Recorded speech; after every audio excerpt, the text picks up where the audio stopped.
Assalamualaikum warahmatullahi wabarakatuh.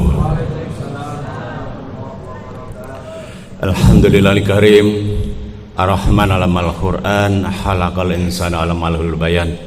Asyhadu an la ilaha illallah wa la syarikalah wa asyhadu anna muhammadan abduhu wa rasuluhu la nabiyya ba'dah. Allahumma shalli ala sayyidina Muhammad wa ala ali sayyidina Muhammad. Jamaah salat Isya dan salat tarawih yang insyaallah senantiasa dirahmati Allah. Alhamdulillah kita diizinkan oleh Allah, ditakdirkan oleh Allah untuk memasuki Ramadan yang mulia ini, dan kita sekarang berada di pekan yang pertama. Pekan yang pertama ini tentu khotib berpesan kepada diri sendiri dan panjenengan semuanya agar kita setidak-tidaknya mengerti persiapan Ramadan itu. Jangan sampai Ramadan kita ini berlalu hanya mendapatkan lapar dan dahaga. Yang pertama adalah persiapan hati, yang kedua adalah persiapan otak, dan yang ketiga adalah persiapan tangan. Agar mudah dihafal, saya singkat dengan HOT atau HOT. Hati itu persiapan iman. Kenapa? Karena tanpa iman ibadah Ramadan kita tidak berarti apa-apa sama sekali. Sama sekali tidak ada artinya apa-apa kalau kita ini tidak punya bekal keimanan. Karena sebagaimana ayat yang sudah kita hafal semuanya, karena hampir semua khotib senantiasa membacakannya, a'udzubillahi minasyaitonirrajim, ya ayyuhalladzina amanu kutiba alaikumusiyam kama kutiba alal ladzina min qablikum la'allakum tattaqun. Hai orang-orang yang beriman, yang dipanggil khusus yang beriman. Itu sebabnya kalau kita tidak punya bekal iman yang kokoh, yang lurus, yang benar-benar hanya bertauhid kepada Allah, maka puasa kita tidak ada artinya apa-apa. Itu sebabnya bekal hati menjadi bekal yang sangat penting, dari yang terpenting-penting. Yang kedua adalah bekal otak. Paham syariat-syariatnya puasa ini. Jangan sampai kita berpuasa tapi tidak mengenali, tidak tahu ciri-cirinya kita ini berada di jalan syariatnya atau tidak. Itu sebabnya alhamdulillah masjid ini senantiasa di antara salat Isya dan tarawih kita diberi asupan-asupan gizi ilmu syariat oleh para khotib. Dan yang ketiga adalah persiapan tangan, persiapan amal-amal kita. Amal-amal kita selama bulan Ramadan ini perlu diproduktivitaskan. Nah, sebagaimana ayat yang sudah kita simak tadi, bahwa sesungguhnya orang yang beriman itu diwajibkan berpuasa supaya menjadi orang yang bertakwa. Ada kombinasi antara iman dan takwa. Jika kombinasi ini dilakukan dengan sangat sungguh-sungguh dan penuh bermutu, maka kita layak mendapatkan kabar yang sangat gembira. Dan sekiranya penduduk negeri itu beriman dan bertakwa, sekiranya penduduk negeri itu beriman dan bertakwa, pasti kami atau Allah akan melimpahkan kepada mereka berkah dari langit dan bumi. Pasti. Asalkan kita punya kombinasi dua, yakni beriman dan bertakwa. Makanya puasa itu dipanggillah orang-orang beriman supaya bertakwa. Mari kita introspeksi sejenak. Negeri kita ini sudah kurang lebih 80 kali ketemu Ramadan. Gak main-main. 80 kali ketemu Ramadan. Tapi negeri kita masih banyak sarang maling. Dan malingnya bukan cuma jutaan, tapi juga miliaran. Bahkan sekarang sudah triliunan, bahkan ratusan triliun. 80 kali kita ketemu Ramadan. Tapi penduduk negeri ini yang mayoritas muslim, 85 muslim, 85% negeri ini muslim. Tetapi negerinya masih menjadi negeri sarang maling. Itu artinya Ramadan kita berlalu sebagai ritual tahunan. Berlalu sebagai ritual tahunan belaka, tidak mengubah karakter yang sangat mendasar. Itu sebabnya saya menyebut salah satu tanda yang utama keberhasilan Ramadan kita, atau Ramadan kita high impact, berdaya dampak yang sangat besar, adalah adanya perubahan perilaku yang sangat nyata. Ada perubahan karakter yang sangat nyata. Yang sebelumnya menjadi orang beriman yang biasa-biasa saja, yang berlumuran dosa, kemudian setelah Ramadan pindah haluan, naik derajat menjadi orang beriman yang bertakwa. Harusnya ada perpindahan karakter seperti ini. Karena saya seorang guru, sering menasihati anak-anak murid saya dengan analogi yang sangat sederhana supaya anak SD, SMP, SMA itu paham bahwa Allah itu mengirimkan juga makhluknya sebagai tempat kita ini untuk bercermin. Ada seekor ulat yang kelugat-kelugat dan parasit itu kalau sudah berpuasa dalam pupa, berpuasa, dia akan keluar jadi pribadi kupu-kupu yang semula kelugat-kelugat, kemudian berpuasa keluar jadi pribadi kupu-kupu yang menyenangkan hati banyak orang, yang perilakunya tidak parasit lagi tapi mutualisme. Begitulah kira-kiranya orang-orang yang berpuasa itu seharusnya. Maka kalau Ramadan kita masuk Ramadan masih menjadi muslim yang biasa-biasa saja, kok keluar masih menjadi muslim yang biasa-biasa saja, Ramadan kita ini hanya ritual tahunan saja, tidak mengubah karakter. Maka manakala Ramadan kita ini di negeri ini 85% penduduknya ini Ramadan dengan sungguh-sungguh imanan waktu saban, maka sungguh negeri kita akan diberkahi oleh Allah dari langit dan dari bumi, asalkan ada kombinasi karakter penduduknya, yakni beriman dan bertakwa. Tapi sayangnya 80 tahun sudah kita ini merdeka, 80 tahun kita ini sudah merdeka, tapi angka kemiskinan masih sangat banyak. 97% anak-anak Indonesia itu terpapar pornografi. Judi online di Indonesia itu yang tertinggi di dunia. India kalah, Cina kalah. Jadi belum berdampak sampai sekarang ini. Mudah-mudahan Ramadan ini 2025 ini masyarakat muslim Indonesia 85% ini mampu bertransformasi dengan Ramadan yang mulia ini, yang semula hanya menjadi muslim yang biasa-biasa saja, kemudian tumbuh berkembang digembleng dalam diklat Ramadan ini, tumbuh menjadi muslim dengan karakter yang bertakwa. Yang dengan takwa ini kemudian kita layak, pantas diberi oleh Allah ampunan, layak dan pantas diberi oleh Allah ini surga. Harusnya seperti itu. Ada satu riset yang sangat mencengangkan.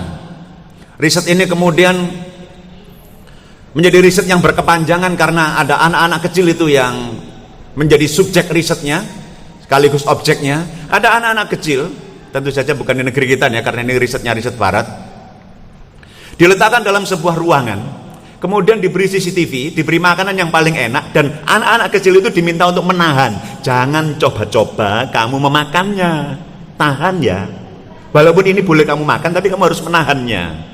Risetnya namanya Marshmallow Test, silakan di googling, ada di Google. Anak kecil ini kemudian diberi waktu untuk tidak makan, diletakkan sendirian, tertutup, hanya diawasi CCTV. Hasilnya anak-anak yang mampu menahan dibandingkan dengan kehidupan anak-anak yang tidak mampu menahan. Begitu ada makanan langsung dimakan, dan yang ini mampu menahan dalam waktu tertentu. Hasilnya anak-anak yang mampu menahan ini menjadi anak-anak yang sukses. Risetnya diteruskan sampai anak-anak itu mahasiswa, sampai anak-anak itu lulus dari mahasiswa, dan hasilnya mereka semuanya sukses. Sementara anak-anak yang tidak mampu menahan ini kalah, tidak jauh ya, jauh tidak sukses. Ini riset yang bukan imanan waktu saban itu bisa menghasilkan kesuksesan kayak begitu. Harusnya Ramadan yang didasari dengan imanan waktu saban harusnya jauh lebih dahsyat. Harusnya negeri ini menjadi negeri yang baldatun thayyibatun wa raufun ghafur. Harusnya negeri ini menjadi negeri yang tak terkalahkan di dunia ini, karena jumlah penduduknya yang mayoritas muslim itu, dan semuanya punya karakter kombinasi iman dan takwa, yang kemudian Allah berjanji ya, jika sekiranya seluruh penduduk negeri itu beriman dan bertakwa kepada Allah, maka pasti Allah akan memberikan keberkahan dari langit dan dari bumi. Itu sebabnya wahai para jamaah, siapa tahu juga Ramadan ini adalah Ramadan yang terakhir dalam hidup kita. Beberapa hari yang lalu saya mendapatkan kabar duka dari salah satu teman saya. Dan ketika saya takziah, saya kaget setengah mati. Ya Allah, Ramadan kurang 2 hari saja umurnya tidak disampaikan. Dan wallahu a'lam, apakah kita nanti tahun depan ketemu Ramadan atau tidak. Yang jelas Allah sudah sampaikan Ramadan ini kepada hidup kita sekarang ini.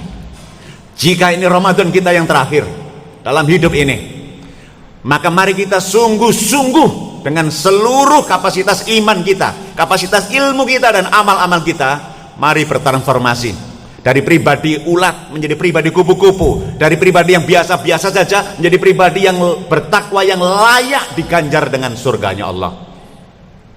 Bukankah indikasinya sudah mulai tampak sebenarnya? Begitu Ramadan tiba, kita tiba-tiba begitu disiplin, begitu sangat mencintai adzan maghrib. Semua menunggu-nunggu adzan maghrib, dan semua waspada dengan adzan subuh. Semuanya. Harusnya keluar Ramadan kita juga sangat waspada dengan adzan. Tapi kadang-kadang orang-orang yang Ramadannya itu bukan imanan waktisaban, keluar Ramadan sudah tidak perhatian lagi pada adzan. Maka sungguh, jika sholat itu fungsionalnya, jika sholat itu impact besarnya adalah inna sholata tanha anil faksha'i wal munkar, sholat itu mencegah perbuatan keji dan mungkar. Jika sholat itu impactnya seperti itu, maka Ramadan ini impactnya adalah melakukan perubahan karakter yang sangat signifikan. Jika tidak ada perubahan karakter yang sangat signifikan dalam diri kita, dalam keluarga kita, dalam bangsa ini, maka sesungguhnya Ramadan ini masih saja berlalu sebagai sebuah ritual tahunan belaka. Wahai para ayah yang hadir di sini, mari kita pastikan keluarga kita, istri kita, anak-anak kita adalah anak-anak yang melakukan perubahan karakter besar-besaran. Perubahan karakter menjadi orang-orang yang bertakwa. Istri kita melakukan perubahan karakter, diri kita melakukan perubahan karakter, sehingga kemudian para kaum laki-laki di sini ini layak memikul beban syariat yang sangat berat yang berbunyi a'udzubillahi minasyaitonirrajim, ya ayyuhalladzina amanu qu anfusakum wa ahlikum nara wa quduhan nasu wal hijarah. Hai orang-orang yang beriman, jagalah dirimu dan keluargamu. Dirimu dan keluargamu jangan sampai terjilat api neraka yang menyala-nyala. Ayah, istri kita memang mengandung 9 bulan 10 hari, tetapi para ayah akan mengandung anak-anak kita, tanggung jawab anak-anak kita selamanya, sampai nanti kita sampai berjumpa di pengadilan akhirat. Kita yang nanti akan ditanya seperti apa kita ini ngajari anak-anak Ramadan, seperti apa kita ngajari anak-anak kita sholat itu, seperti apa kita ini mengajari anak-anak tauhid yang lurus kepada Allah, tidak menduakannya. Inilah pertanggungjawaban kita, dan Ramadan menyapa kita, memberi kesempatan kepada kita semuanya untuk bertransformasi menjadi ayah beriman yang bertakwa, menjadi istri yang beriman dan bertakwa, menjadi ibu yang beriman dan bertakwa, dan menjadi anak-anak yang beriman dan bertakwa. Maka jika keluarga kita sudah beriman dan bertakwa, jika desa kita sudah beriman dan bertakwa, kabupaten kita, provinsi kita, dan negeri ini sudah beriman dan bertakwa, maka layak kita bersama-sama menagih janjinya Allah. Sekiranya seluruh penduduk negeri itu beriman dan bertakwa kepada Allah, pasti Allah akan hadirkan keberkahan dari langit dan di bumi. Mudah-mudahan Ramadan ini menjadi Ramadan yang penuh makna. Kalau sebenarnya kita ini sebelum Ramadan itu menjadi pribadi yang pelit, keluar dari Ramadan menjadi pribadi yang sangat dermawan. Kalau sebelum Ramadan kita ini gampang marah, keluar dari Ramadan itu kita menjadi pribadi yang sabar. Kalau sebelum Ramadan kita ini menjadi pribadi yang pendendam, keluar dari Ramadan itu kita menjadi pribadi yang pemaaf. Itulah salah satu ciri orang-orang yang bertakwa. Mudah-mudahan penjenengan semuanya, termasuk saya, termasuk keluarga penjenengan semuanya, ditakdirkan oleh Allah untuk masuk surga sekeluarga. Dan mudah-mudahan Indonesia Raya ini, negeri kita ini, namanya juga masuk dalam doa-doa penjenengan semuanya di bulan Ramadan ini. Tolong masukkan Pak nama Indonesia Raya ini Pak dalam doa-doa penjenengan di bulan Ramadan ini, agar Indonesia ini bisa keluar dari segala kesulitannya ini, agar Indonesia ini menjadi negeri yang baldatun thayyibatun warafun ghafur.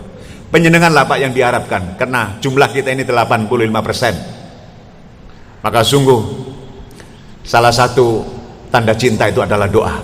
Salah satu tanda cinta adalah doa. Kalau anak-anak merasa mencintai bapaknya, maka nama bapakmu pasti kau sebut dalam doa-doamu. Kalau ibu-ibu merasa mencintai suaminya, maka saya yakin nama suamimu akan kau masukkan dalam doa-doamu. Jika para suami ini mencintai istri dan anaknya, maka saya yakin 100% nama istri dan anak-anak penjenengan masukkan dalam doa-doa penjenengan. Dan jika penjenengan mencintai Indonesia, maka sungguh saya yakin 100% lisan penjenengan juga akan mengucapkan Indonesia dalam doa-doa penjenengan di bulan Ramadan ini. Kira ini yang bisa saya sampaikan. Mudah-mudahan ini bermanfaat, terutama untuk yang sedang menyampaikan nasihat ini, juga untuk yang mendengarkannya. Saya cukupkan. Ihdinas syiratal mustaqim. Assalamualaikum warahmatullahi wabarakatuh.